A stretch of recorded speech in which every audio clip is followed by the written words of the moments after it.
Il y a des peuples qui toute leur vie consomment la feuille de coca. Essentiellement, toute leur vie sont sur la cocaïne. Mais le coquet sur Wall Street, c'est pas ça qu'il fait. Il prend une version pure, puis en consomme une quantité astronomique dans une courte période de sa vie, où essentiellement il détruit son cerveau avec. On fait un peu la même affaire avec le sucre. Depuis toujours, on consomme un peu de sucre, c'est naturel, il y en a dans quasiment tous les aliments, même le poulet a un petit peu de sucre. Mais si on l'extrait, on le met en forme concentrée, puis on le consomme en quantité industrielle pendant certaines années charnières de notre vie, on va s'inflammer. On va tomber en dépression après. Parce que ce qu'on va avoir créé, c'est essentiellement une inflammation du cerveau. Oui, tu peux prendre un peu d'ibuprofène, puis t'aider à survivre quelques journées. Oui, tu peux prendre des antidépresseurs. Oui, tu peux tomber en congé de maladie. Mais tu vas vraiment t'en sortir uniquement si tu te désenflammes. Donc c'est ça essentiellement ce qu'on appelle la diète keto, la diète low carb. La seule glucide qui fonctionne, qui aide même, c'est la fibre. Les autres, faut les éliminer ou les garder dans une quantité vraiment faible, au moins en bas de 5% de notre alimentation, c'est-à-dire 5% des calories qu'on va chercher.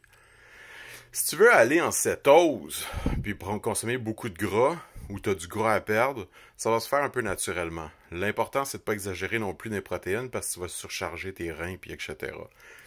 Mais en gros, c'est comme toute chose dans la vie, c'est une question d'équilibre.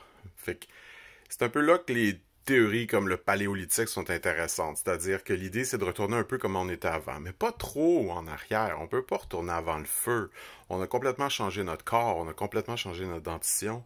On a évolué à une nouvelle espèce, essentiellement. Mais, si on veut rester plus naturel, consommer ce qui est le plus biologique, le plus simple, oui, on peut utiliser le feu, oui, on peut utiliser la chaleur pour le modifier, ça c'est bien correct. Mais éviter de le congeler, le manger le plus naturellement possible, le moins animal possible aussi, parce que la protéine animale crée nécessairement des toxiques en étant digérée par le système et beaucoup moins assimilable que les protéines qu'on retrouve dans les végétaux, puis on en retrouve beaucoup dans les végétaux.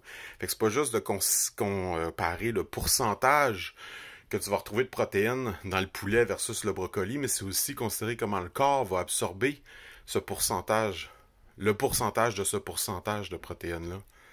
Bref, j'en parle juste parce que moi, ça me guérit d'une dépression majeure où j'avais des pensées envahissantes suicidaires à fond. Donc je pense que je peux peut-être aider des gens à considérer que si ça va pas bien pour vous en ce moment, c'est peut-être juste le sucre.